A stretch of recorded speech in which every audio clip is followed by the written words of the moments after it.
So guys, this is short revision of cardiovascular system about our preparation for practical exams. So cardiovascular system, we will begin from heart sounds.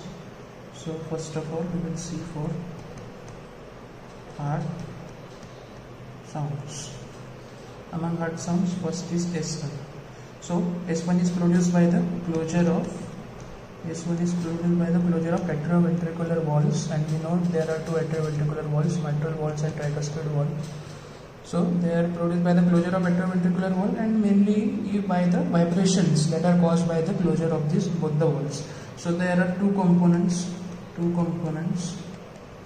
One is the M1 component, which is earlier, and second is the T1 component, which is late than M1. Okay, so first there will be M1 and there will be M2.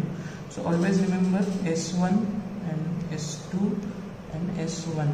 So this is systole and this is diastole. So period between S1 and S2 is systole, S2 and S1 is diastole. There are two components, that is M1 and M2.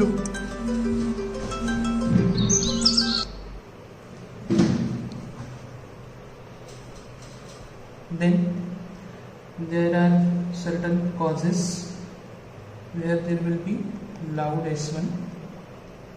So the causes for loud S1 are when your mitral valve excursion is large, means see, this is the first cusp, this is the second cusp, and when they are opening, now this is at the end of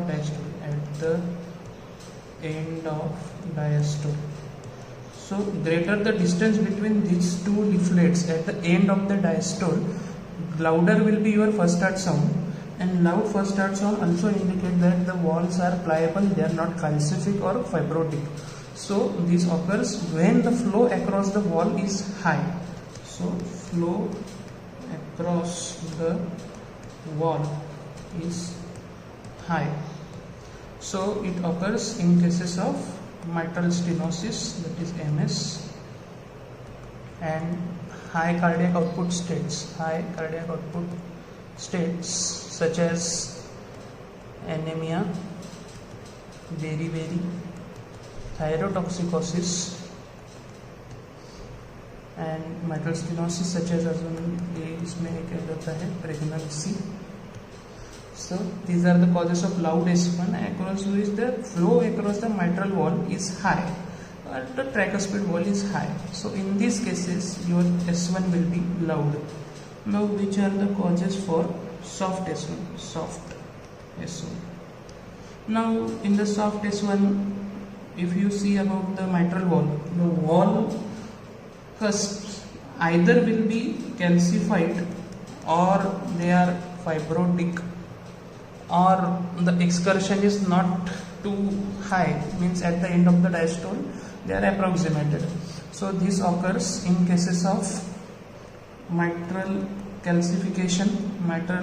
wall calcification, then mitral wall fibrosis, and in cases of mitral regurgitation. What happens in cases of regurgitation? During systole, the blood comes from ventricle into the atrium, and at the end of the diastole again the blood goes from atria to ventricle.